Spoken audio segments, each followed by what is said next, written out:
I think the success of the market economy, to the extent it has been successful, and it has been always dependent on support from the state. It's not a model of capitalism. If you take an author like Adam Smith, he not only never uses the term capitalism, never, but he also discusses the complementary role of the state and the market, that the state is needed to regulate the market. He discusses how excessive risk-taking by investors, very like the ones who generated the 2008 crisis, but he was discussing in 1776 in the context of the South Sea bubble. And he described them as prodigals and projectors who can make the economy very unstable and move away investment from productive fields into speculative financial fields.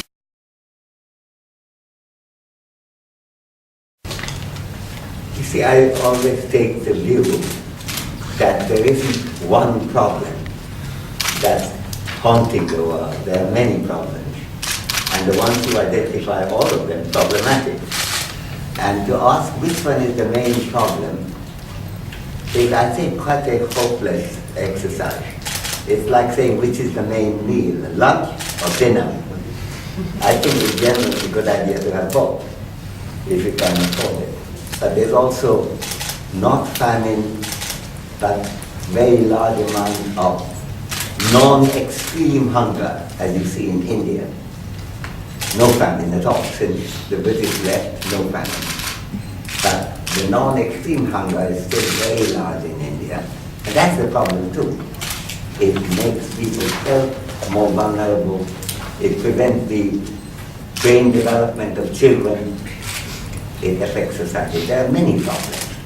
Similarly, the lack of health care available to people who cannot afford it. It's a problem in many countries, including in the United States.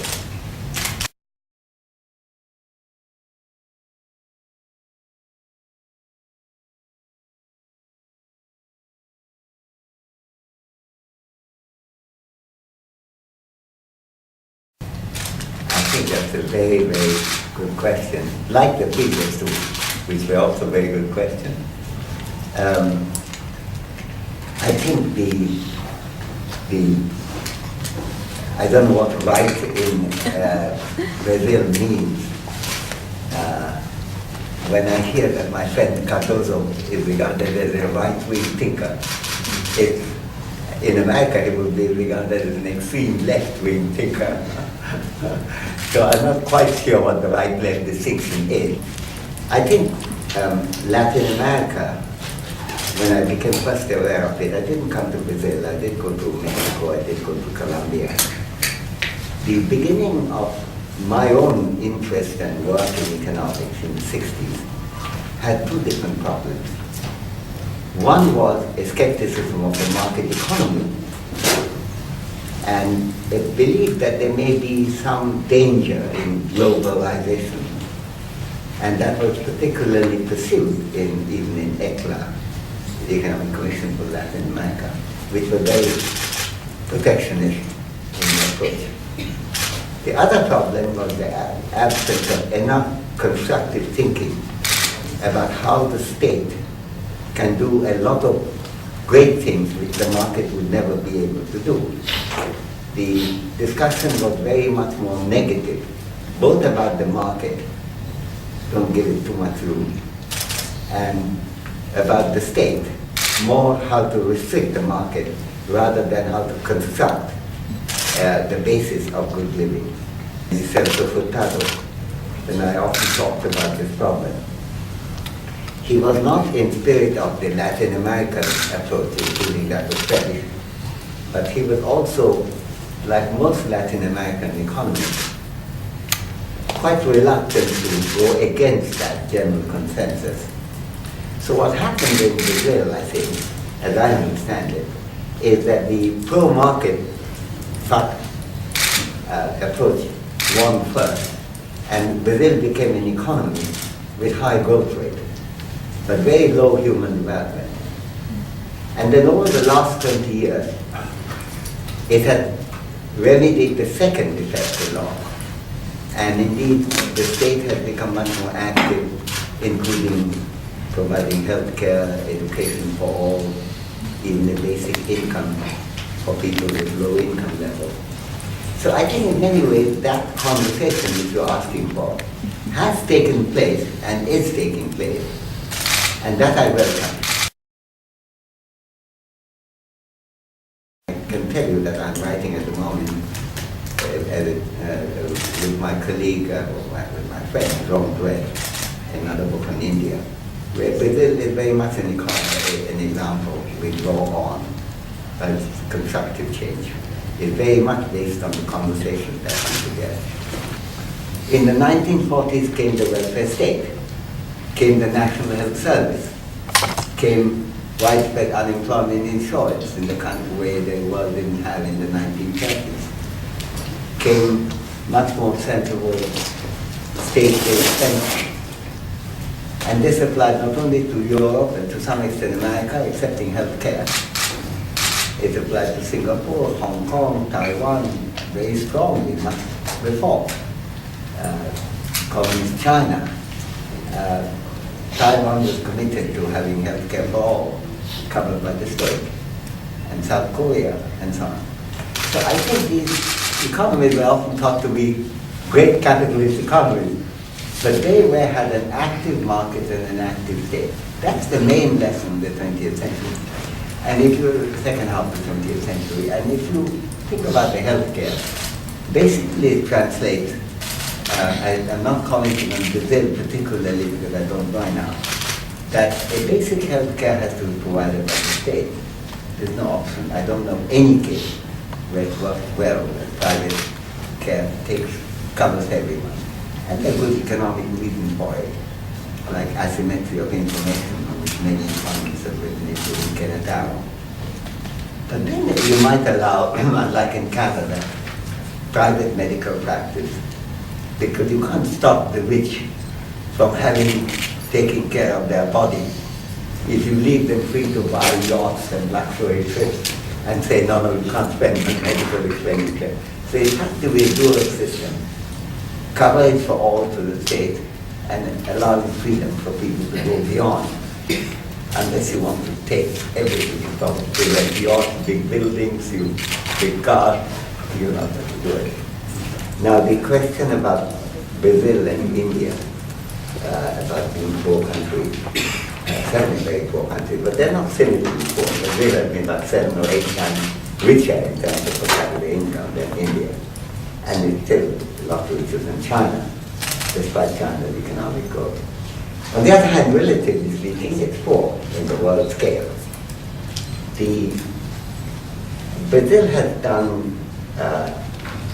did very little on human development, even in 1989, when with the same co-author, Jean Guerra, published a book of Hunger and Public Action, Brazil's performance was very low in human development. Today's performance is very high. So there has been a change in that. And I'm arguing that these changes can be carried further, one. And second, whatever changes have happened already, there are lessons for countries like India in.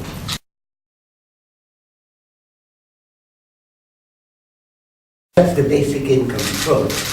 And there are a lot of people argue historically. And in the contemporary world, among the leaders on that is Philippe Paris in Belgium, and Eduardo Suplicy, Senator here.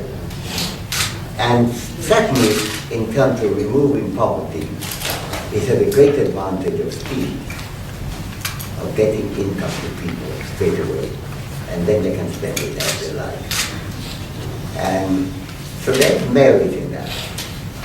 I have never been an active basic income champion because I see the value of it, and I support Suplicy and Philippe Paris. But state also had other commitments about healthcare, about education. And so it's a question of balancing that.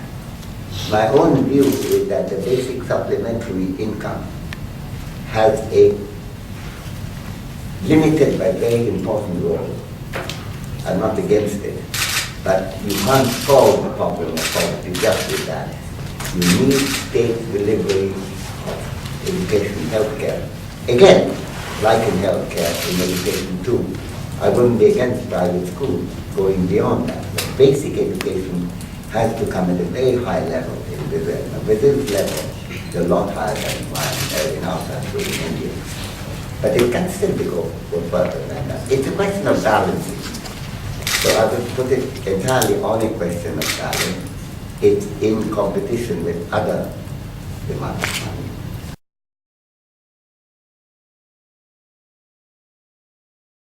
Seeing a famine, which I did in 1943, did influence me and made me think someday I would study it. I didn't study it until much later, but I was present in Bengal, which had the last famine in India, 3 years before British Empire ended, and I could see what went wrong and how it could be prevented.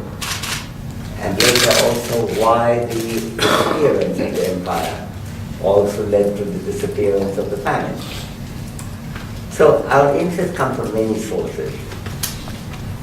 Seeing things around me is one, but there are other sources too, because human mind is quite, yours, mine, everybody's here. It's much broader than just immediate experience. Again, are the causes of misery, all kinds of things. The traditional cause of misery, of course, was technological underdevelopment. When Hobbes, in the 17th century, talked about human life being nasty, brutish, and so on, it was not possible to make life longer and rich and comfortable and secure in those days without what happened with the Industrial Revolution. So you need technology, you need a flourishing market economy, but the market favors those who have some capital. A lot of people have no capital, they can't enter it. So one cause of misery is lack of capital that you have. That's something which Karl Marx discussed a lot. Then there are problems that even when the market economy is flourishing, it may be very difficult to deliver health care and education for all without the state doing it. So you need the role of the state, and the absence of the role of the state is another problem. So that's a subject of a huge book, and in fact my book, Development of Freedom, is mostly concerned with just that problem. It is available in Portuguese, translated by Compania. So thank you very much for all of you coming, and I'm very grateful. Thank you.